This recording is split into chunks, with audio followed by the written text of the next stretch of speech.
Morning, Knicks Nation. Today is Tuesday, the 20th day of May 2025. I hope you're all safe and healthy today. I hope your family is safe and healthy and that the needs of you and your family in terms of food, shelter, clothing, as well as health are being met today. Blessings upon those that work in the healthcare field, along with first responders who every day are trying their best to save lives and bring health, and those that pick up garbage to keep our places clean, and those that make deliveries for our convenience.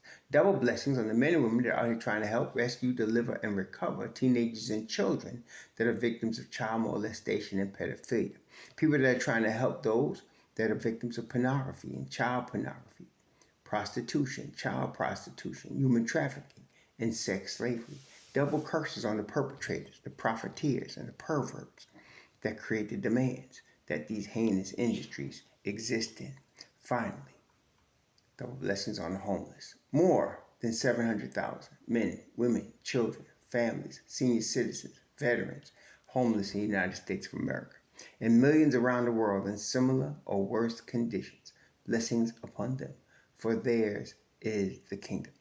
So, what we're going to also see in this year's playoffs is a sort of argument that's been going on. We here in Knicks Nation call the people that make this argument the minutes police, because they're always focused on how many minutes Tom Thibodeau plays his starters. And in fact, the New York Knicks starters play the most minutes of any group of starters in the NBA.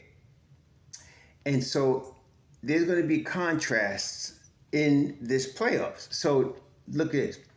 The Knicks play a rotation. Well, let's start with Oklahoma City. Oklahoma City, 1, 2, 3, 4, 5, 6, 7, 8, 9, 10.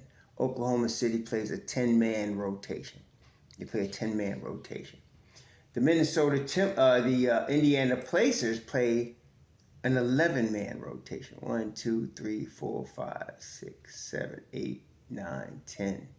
Yeah, they play a 10-man rotation, but then Benedict Mathurin, he was hurt one game. But basically, he plays 17 minutes a game. So, yeah, they play an 11-man rotation. Sometimes they put Ben Shepherd in there, right? So they play a 10 to 11-man rotation in Indiana. The Minnesota Timberwolves play an 8-man rotation. Okay, they play an 8-man rotation. Starting 5 plus Dante, Nicole Alexander-Walker, and Nas Reed. So they play an 8-man rotation. The Knicks play a 7-man rotation in the playoffs. And they have Cameron Payne, who appears in every game, but Payne only gets about 7 minutes a game. So sometimes he's in rotation minutes, sometimes he's not. But basically, it's the starting 5 and Deuce and Mitch. That's the Knicks rotation for the playoffs. And it's interesting. Brunson gets 39 minutes a game. Mikal Bridges is averaging 40 minutes a game. OG is averaging 40 minutes a game. Deuce and Mitch coming off the bench averaging 19 minutes apiece. Hart is 37 minutes a game. The guy with the least minutes in the starting rotation is Karl-Anthony Towns. He gets 36 minutes a game. Contrast that with Oklahoma City. Shai Gilgeous-Alexander plays 37 minutes a game. Jalen Williams plays 35 minutes a game. Holmgren 30, which is what we know because they're trying to preserve him. Hartenstein plays 26. Caruso 23. Dort plays 27. Then you got your, Carson Wallace, Aaron Wiggins. Carson Wallace played 14. 21. Aaron Wiggins plays 14, and Isaiah Joe plays 11. So they basically have a 11-man. Oh, then there's Jalen Williams. He plays a little bit less than 10. So they really have 1, 2, 3, 4, 5, 6, 7, 8. They got a 9-man rotation plus Jalen Williams, who's close to the rotation. So it's like 10. And so Indiana, though, their highest minutes guy is Halliburton. He plays 34 minutes a game. That's their highest. Okay. So they Carlisle spreads out his minutes. He spreads them out. And so, like, Obi plays 16 minutes a game, but so does T.J. McConnell. Ben Shepherd, 13 minutes. Jarice Walker, 10. Thomas Bryant, 10. He spreads out his minutes. So this is going to be a test of the philosophy of the different coaches. So Thibs and the Minnesota coach, they keep their rotations pretty short. So Thibs and the Minnesota coach, their rotation are 7, 8 guys. Oklahoma City and Indiana play at least 9, sometimes 10, sometimes 11 guys. So yeah, with Finch plays 8. Thibs plays 8 or 7. Daigneault plays 10, right? 9 or 10. And then, of course, Carlisle plays sometimes 11. So we're going to see how this works out. You would think, according to philosophies, right, on paper, Oklahoma City and Indiana would have the advantage because they're using more guys. The guys are less tired. They're playing less minutes. They're more fresher. All of that. And you would think that the Knicks and the Timberwolves are more tired, more injury prone because they don't get as much rest, right? We're about to find out. We're about to find out this week. As a matter of fact, we're about to find out starting tonight because tonight Minnesota and Oklahoma City play game 1 in Oklahoma City on ESPN at 8:30. So we're going to see. But myself, I would prefer that Thibs play more guys, but I'm not going to be a baby and whine about it and make a big deal about it like I got diapers on. If Thibs prefers to play 7, then he plays 7. The way I look at it, this is the thing. This whole narrative is about second guessing your coach. And ain't nobody got the right to do that. I don't care what you think. If Thibs wants to play 7, well, they're going to play 7. It's not for me to say, well, he needs to play more. All you want to be coaches, sit the hell down. Thibs is the one got us here. Okay? If the Indiana coach wants to play 11, let him play 11. That's his business. Okay? And that's Oklahoma City's business, and that's Minnesota's business, what they do. Okay? Everybody got their own philosophy. Some teams like to use zone. Some teams don't use zone. I will make this observation, though, with respect to that. None of the 4 teams in the conference finals use zones. Not against each other, not in these playoffs. They might have did it during the season a little bit, but that's because they was probably tired.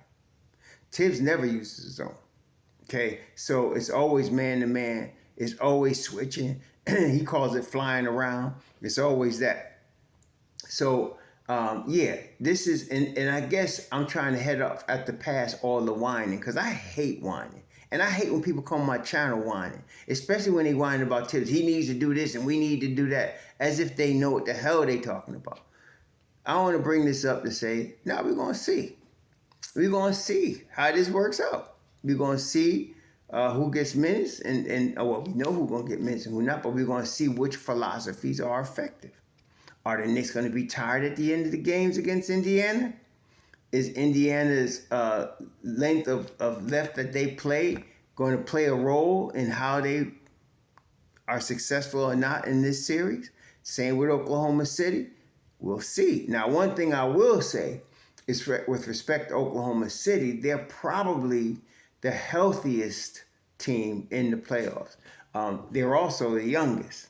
See? So I think my thought process is that their health is 2 things. Yes, they spread the minutes a little bit, but they're all young. These cats are young, man.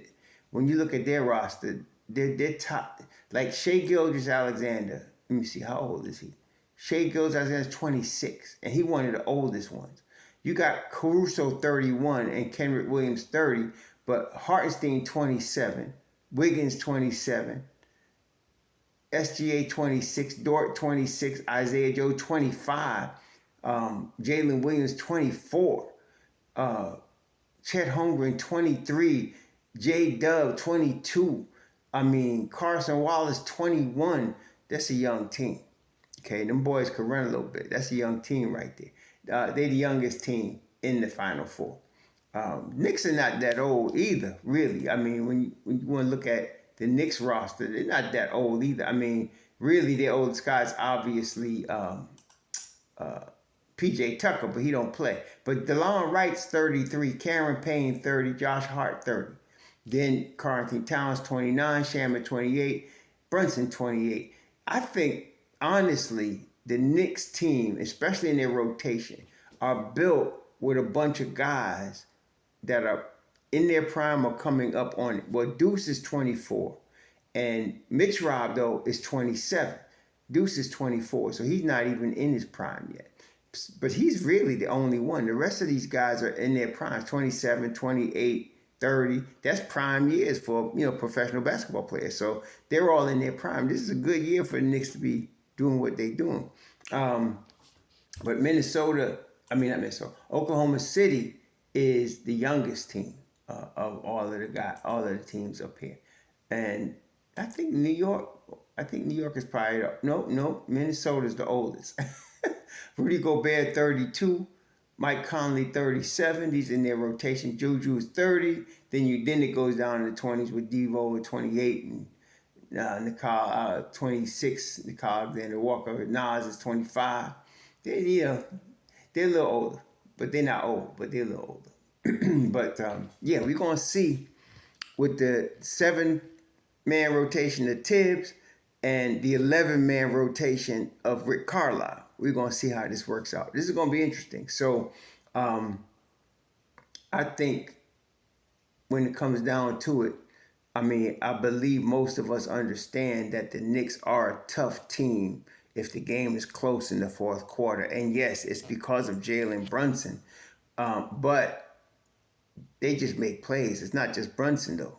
It's Mikal Bridges, who plays a lot of minutes, the road runner. It's Josh Hart, who gets big rebounds at the fourth. They'll make big plays down the stretch. This is a 7-man rotation at Thibs. And they've done it already in the first 2 rounds of the playoffs, as we have already seen. So we'll see. I think still the key here in the playoffs for the Knicks is Mitchell Robinson and Deuce McBride.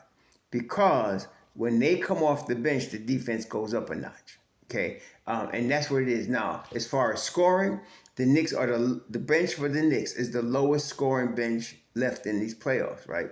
By far. But to me, they're the best defensive unit by far in the playoffs coming off the bench. So the Knicks bench of Mitch Rob and Deuce don't score as much. They might average 10 points a game between them in the playoffs. But they probably get more stops than any of the other benches. Okay, so I know traditionally speaking, people think of bench as scoring, and that's generally the case. But in the Knicks case, bench means, like I said, up another notch on the defensive end, which has worked out pretty well for us. See, so but when you can get scoring from a Deuce, that also adds to their to their veracity right there. So, and you can get it, we'll see. Deuce still 24. He's still learning how to shoot in the playoffs. It's a bit more intense. He'll be all right. And the Knicks will be all right.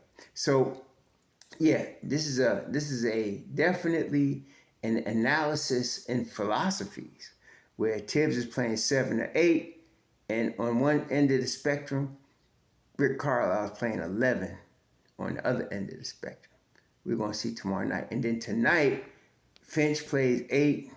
Oklahoma City plays 10, 9, or 10. So we'll see. Anyway, you all enjoy the game tonight. If you're going to watch it, enjoy your Tuesday. Be safe out there. So